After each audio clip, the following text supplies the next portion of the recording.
오늘은 쓰임받는 인생이 됩시다. 그런 주제로 말씀을 전하겠습니다. 하나님께 택함을 받아서 쓰임받는 백성이 됩시다. 우린 다 이미 하나님께 택함을 받은 백성이죠. 그래서 구원을 받았습니다. 그런데 한 번 더 택함을 받은 사람들이 있어요. 오늘 본문에 보면은 주님 12제자로 뽑은 사람들입니다.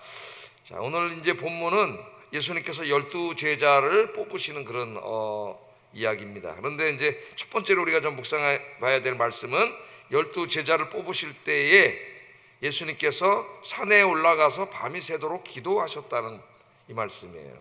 12절 한번 보겠습니다. 12절 시작. 기도하러 산으로 가서 밤이 새도록 하나님께 기도하시고, 이렇게 말씀을 하셨습니다. 자, 우리 복음서를 읽어보면은 예수님이 기도하는 모습이 자주 나오죠. 예수님 막 병 고치시고 또 귀신 쫓아내시고 하나님 나라 복음 전하시고 이런 내용들이 이제 거의 대부분을 차지하는데, 유심히 여러분 예수님과 기도를 함께 읽어보면은 기도하는 모습이 상당히 종종 나와요. 그러니까 기도하는 모습을 소개하고 있는데, 중요한 일을 결정할 때 예수님은 이제 매일 하루를 새벽에 기도로 시작하셨죠. 기도를 시작하시고 기도로 하루를 마치셨습니다.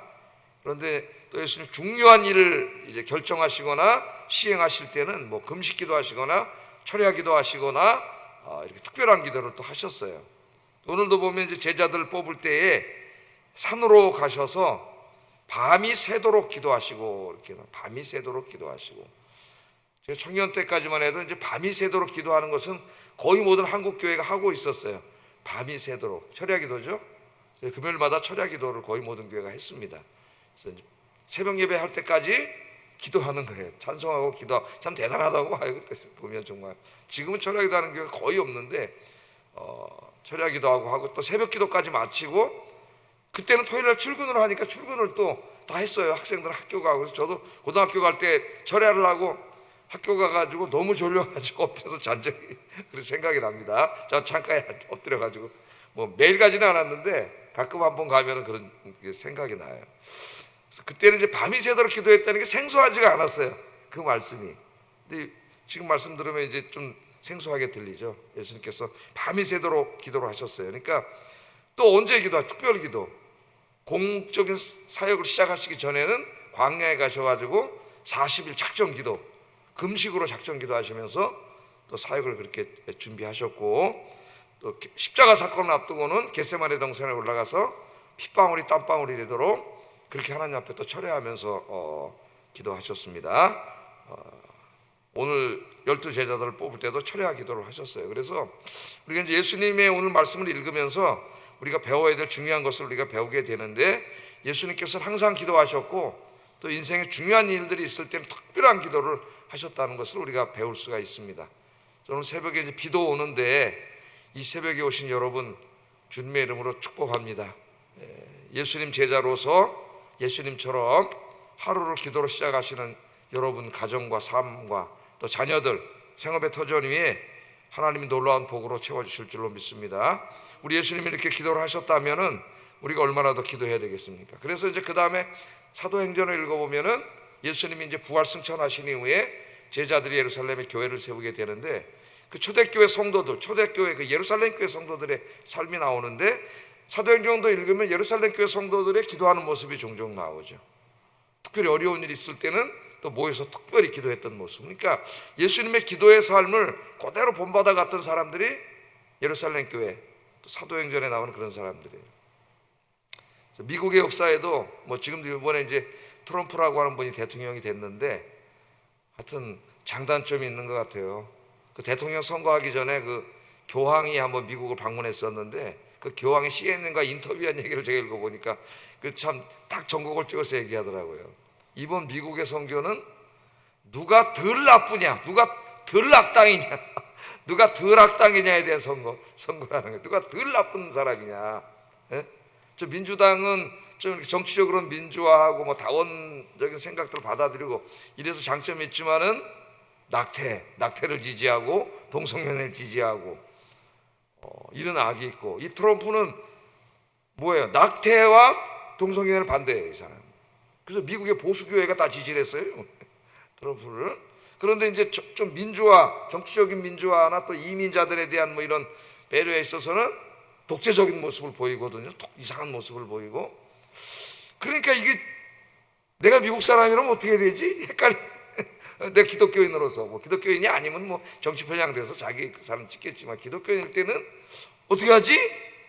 근데 이번에도 보니까 이제 트랜스젠더들은 군대에서 다 쫓아낸다 그래요. 다 쫓아내고 낙태는 이제 금지하고. 지난번에 대통령에서 물러날 때는 또 보수적인 대법관을 세워가지고 대법관 수가 이제 보수적인 사람이 하나 많아졌어요. 미국이 지금. 트럼프가 제일 잘한 일이 그거예요.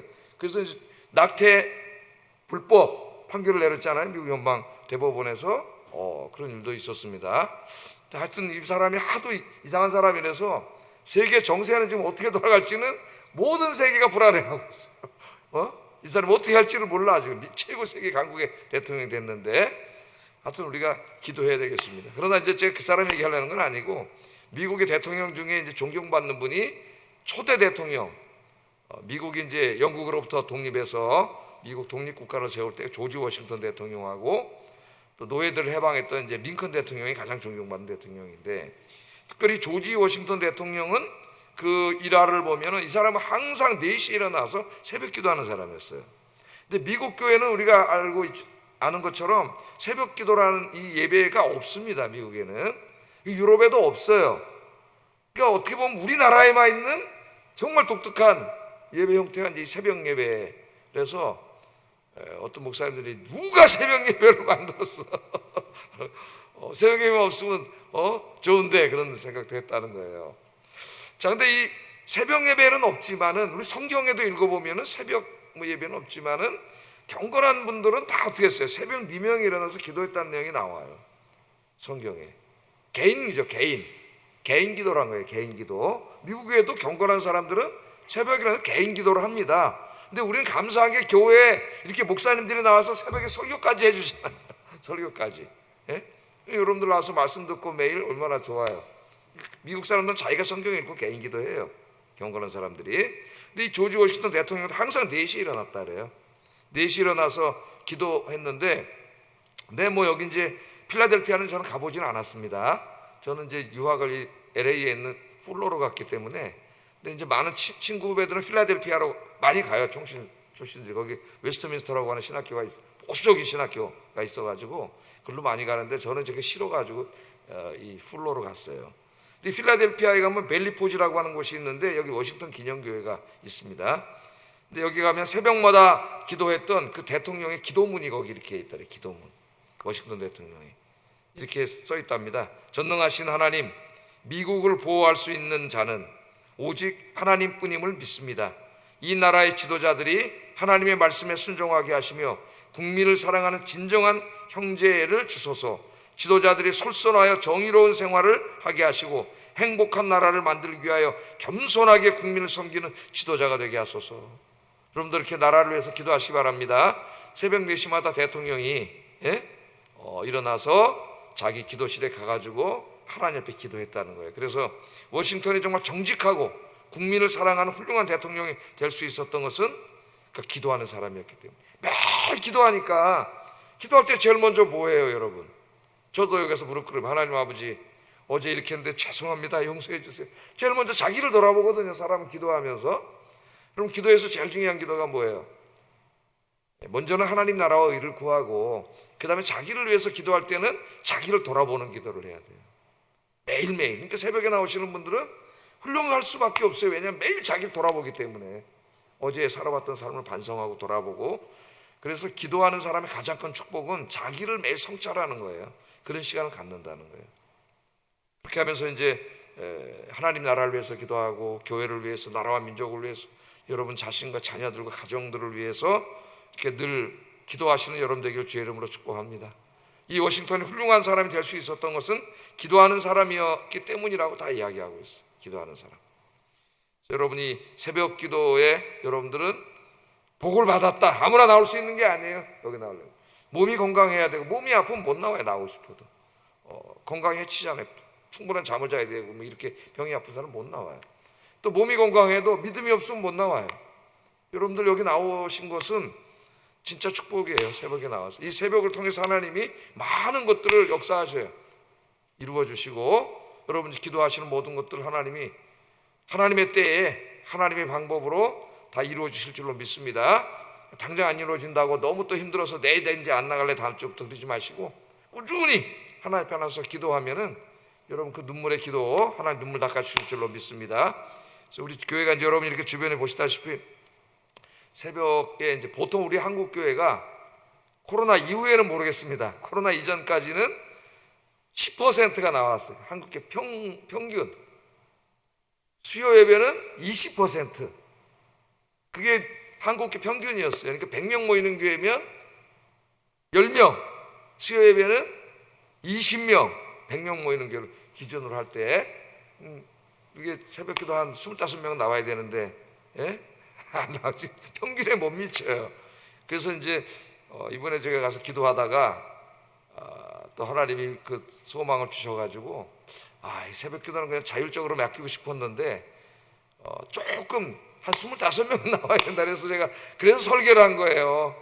그래서 그래도 일주일에 한 번은 나와서 자기를 위해서도 기도하고 새벽에 물론 다른 시간에 기도하겠지만 뭐 새벽 기도 안 하고 뭐 밤에 기도해도 상관은 없습니다. 그러나 새벽 기도에 유익이 있는 것이죠.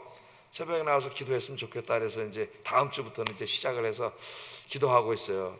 25명 정도 매일 나와서 기도하면은 교회 모든 사역도 좀 또 기도에 좀 힘을 받지 않을까 그런 생각이 듭니다. 여러분 평생 기도하시는 여러분 되기를 주의 이름으로 축복합니다. 그래서 여러분 간증할 수 있는 기도했더니 하나님이 내 인생을 이렇게 지켜주셨습니다. 간증할 수 있었으면 좋겠다 그런 생각이 듭니다. 자, 이 기도를 하시고 산에 가서 이제 밤새도록 기도하신 다음에 12명을 뽑으셨어요. 13절에 보면 발금에 그 제자들을 부르사 그 중에서 12를 택하여. 그러니까 제자들을 불렀다 그러니까 제자들을 불러서 12를 택했으니까 많은 사람들을 부른 거죠. 몇 명인지 모르지만은 예수님이 이제 제자 전도 보낼 때에 70명의 제자를 뽑아가지고 2명씩 짝 띄워가지고 35개 조로 나누어서 우리 지금 전도 나가는 것처럼 이렇게 보내셨죠. 그럼 한국교회 목사님 뭐 제가 만든 게 아니고 예수님 만든 전도예요. 그게 뽑아서 2명씩 각 마을로 다 보내면서 전도할 때 이렇게 가르치셨잖아요. 그런데 그 많은 사람들 중에서도 예수님이 12명만 택했다 그래요. 제자로 12명. 70명 전도대원 보낼 정도면 그냥 더 많이 했으면 좋겠는데 우리는 항상 양과 숫자에 우리 연연하지 않습니까? 근데 우리 예수님은 그게 아니에요. 12명 정예부대 12명을 다 뽑았어요. 12명을 뽑았습니다. 저는 여기 나와서 이제 기도하시는 분은 한 분이라고 생각하지 않아요. 그 기도하는 한 분이 성령 충만하면은 그분을 통해서 이룰 열매가 뭐 전도의 열매, 사역의 열매, 교회 봉사의 열매 엄청나다고 생각을 합니다.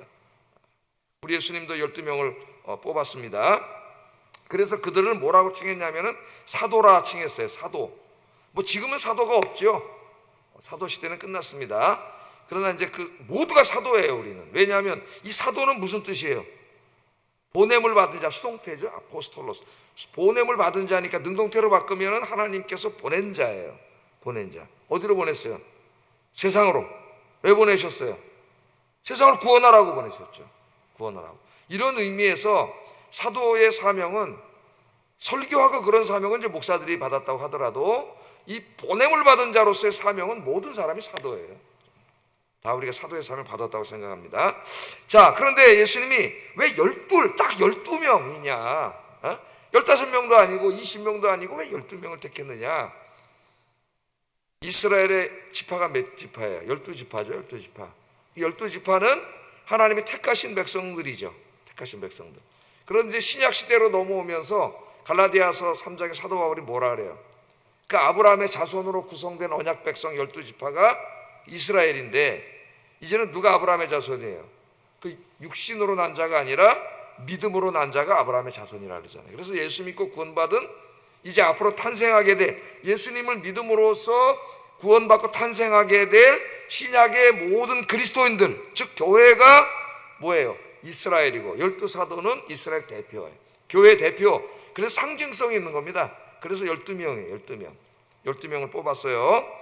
또 한 가지 목적이 있는데 이 믿음이 있는 소수를 훈련시켜가지고 이 사람들 통해서 교회를 세우고 하나님 나라를 확장하고 세상을 구원하려고 하는 계획을 세웠습니다. 여러분 저 생각을 해보세요. 오병이어 기적 일으킬 때는 몇 명이 왔어요? 5천 명이잖아요. 5천 명.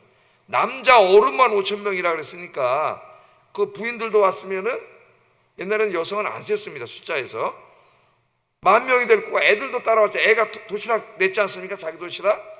뭐 엄청 많았을 거예요. 한 2만 명 됐을 거예요, 거기. 예. 그 많은 사람들이 모였는데, 그 중에서 어떻게 또 전도 보낼 때 70명만 보내고, 그런데 다 그 사람들이 아니라 오늘도 많은 제자들이 왔는데 그 중에서 기도하고 내려오셔가지고 누구를 12명을 뽑아야 될 거에 기도했겠죠. 그러니까 12명을 뽑았어요. 12명. 자, 이 12사람을 뽑아서 이들을 훈련시키고, 이 소수의 정예 부대를 통해서 이제 하나님 구원 사역을 일으키셨죠. 교회를 세우고 이 복음이 전 세계로 퍼져나가게 했습니다. 그러니까 이 믿음이 있는 12사람은 믿음이 없는 수백 명과 비교할 수 없는 엄청난 에너지가 있는 거예요. 여기. 엄청난 분들인 것이죠. 예수님 그 12명 안에서 그들을 통해 일어날 엄청난 역사를 보신 겁니다. 자, 사도 바울과 누가, 디모데, 디도, 이제 전 세계로 복음화할 때도 보면 믿음이 있는 사람들을 소수로 뽑으셔가지고 그들을 통해서 하나님께서 어떻게 복음을 전해요. 전 세계를 돌아다니시면서 복음을 전하게 합니다. 뭐 우리나라도 마찬가지죠. 우리나라도 개화기 때 이제 소수의 믿음이 있는 사람들이 선교사가 돼가지고 우리나라에 들어온 거죠. 그때는 진짜 목숨 걸고 들어온 거예요. 왜냐하면 언더우드 아펜젤러가 들어오기 바로 얼마 전에 우리나라에서 천주교인들 다 잡아다 죽인 나라 아닙니까? 목 잘라서. 무시무시한, 지금 아프가니스탄보다 더 무서운 나라예요, 여기가. 조선이. 기독교 엄청나게 순교의 피가 흐르는, 우리는 그 동네에 살고 있어요. 다리 하나만 건너가면 지금 거기 철도상이 나오지 않습니까, 여기에? 저도 거의 일주일에 몇 번씩 그 앞으로 뛰어다니고 걸어 다니는데 순교의 피가 흘렀죠. 그달이 믿음을 가지고 올 때가 몇 살이라 그랬어요? 제가 아펜젤러 언더우드 올 때가 27살이에요 27살 청년들이 배 타고 한 달 이상을 이 태평양을 건너와가지고, 비행기로 온 것도 아니고, 저 제물포항에 도착한 날이 부활절 아침이에요. 부활절 아침. 거기 내려서 기도한 내용이 절두산에 가면은 이렇게 비석에 써 있어요. 기도문으로. 읽으면 눈물이 납니다. 제가 한 2번 읽어드렸어요. 설교할 때. 한번 궁금하면 거기는 못 가도 인터넷에서 한번 쳐보세요. 그럼 나와요. 그 기도문 읽으면 눈물이 나오고 사명감이 확 생겨요. 지금은 이 어둠의 땅, 아무것도 보이지 않는 이 땅, 그러나 그들이 미래를 봤잖아요. 하나님 언젠가는 이 땅에 영광의 빛을 비춰주실 줄 믿습니다.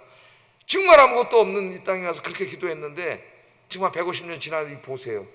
엄청나잖아요. 물론 그 다음에도 이제 많은 선교사님들이 오셨고, 또 우리 장로교, 우리 교단 세우 사무엘 모팩 같은 분도 오시고, 이제 그 다음부터 막 일꾼들이 막 일어났죠. 여러분들이 이 주님 앞에 오늘 소수로 나오셔서 기도하시는 소수가 되셨는데, 이 쓰임 받는 소수가 되시기를 주의 이름으로 축복합니다.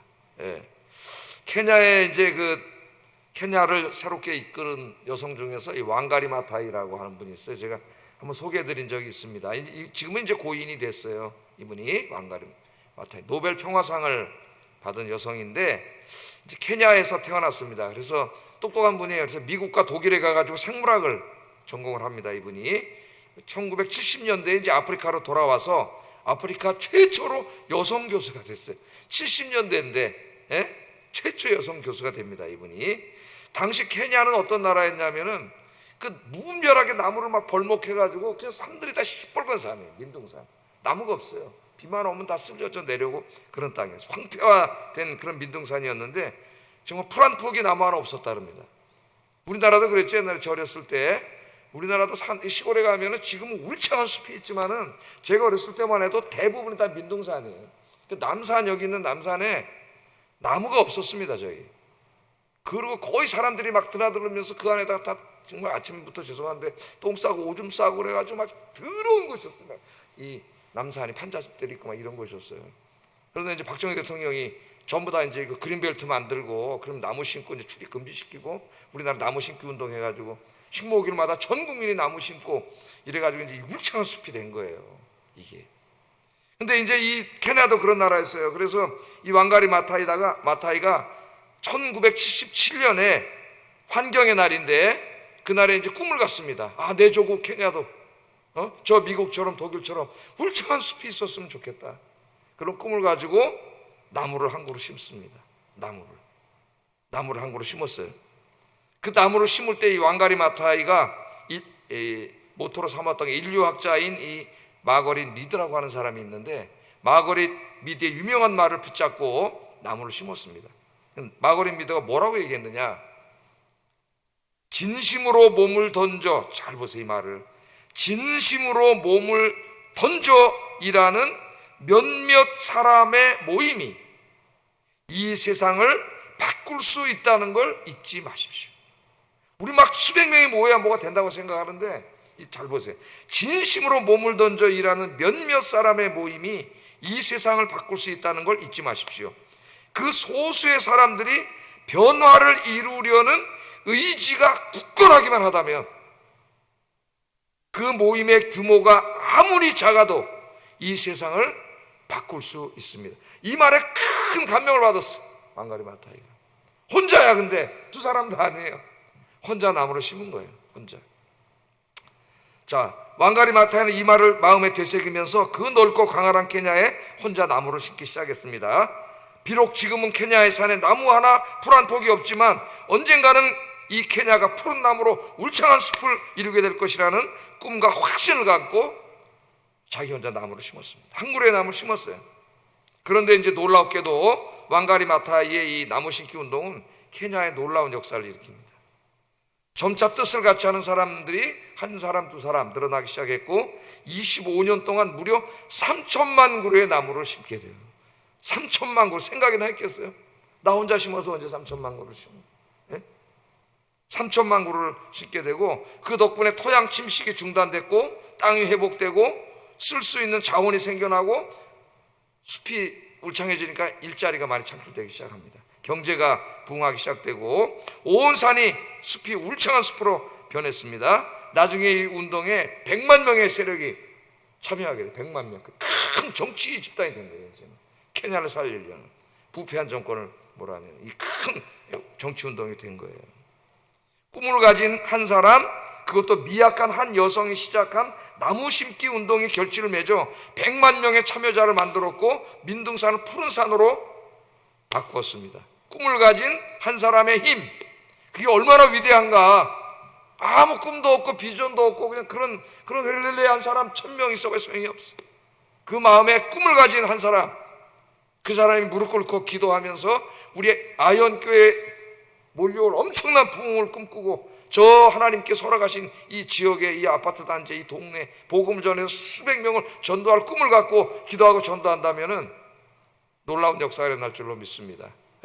반드시 이룰 수 있다. 그런 꿈을 가지고 우리 저 평양 대부흥 운동 맨날 얘기하잖아요. 교회사에 어마어마한 진짜 교회사 책을 읽어보면 운동이 일어났는데, 평양 대부흥도 여성 교사님 두 분의 기도로 시작됐다는 거 아닙니까? 그 박용규 교수님 총신의 그 교회사 책을 읽어보면 그게 나와요. 선교를 하다가 이제 막 이렇게 우리 지금 한국교회처럼 좀 이렇게 좀 침체하고 목회자들도 지치고 막 이럴 때에 이렇게 하면 안 되겠다 그래서 그 두 분이 중보기도 한 거예요. 그냥 자기 방에서 한국교회 영적인 부흥을 해서 기도했는데 그 부흥을, 그 기도를 통해서 평양에 엄청난 부흥이 일어났다고 역사가가 쓰고 있어요. 그러니까 기도하는 사람, 믿음이 있는 사람은 한 사람이 그 사람이 아니에요. 기도하는 사람, 믿음이 있는 사람, 그 마음에 하나님이 주신 비전과 꿈이 있는 사람, 그 사람이 엄청난 일을 일으키는데, 오늘 예배드리는 여러분들이 바로 그런 분들이 되길 주의 이름으로 축복합니다. 몇 명 없네. 그게 아니라 왕가리 마타이는 혼자 했잖아. 혼자. 여기 지금 몇 명이에요? 10명이 넘잖아요. 힘을 합쳐서 우리의 기도를 통해서 반드시 아현교회 영적인 부흥을 일으킬 수 있습니다. 꿈과 비전을 가지고 가슴 설레는 마음으로 기도하시는 여러분 되길 주의 이름으로 축복합니다. 예수님의 열제자들이 12명이 이제 예수님께 부름을 받았을 때 오늘 보면은 모든 것을 다 버리고 예수님 쫓아요. 베드로, 안드레, 야고보, 요한은 평생 고기 잡아먹고 살던 그 배와 그물과 그 모든 것들을 다 버렸습니다. 마태는 세리라는 직업도 다 버리고 주님이 주신 사역에 따라요. 나중에 베드로가 예수님께 이렇게 물어보고 예수님께 대답을 하십니다. 마가복음 10장 28절 30절 한번 읽어보겠습니다. 시작.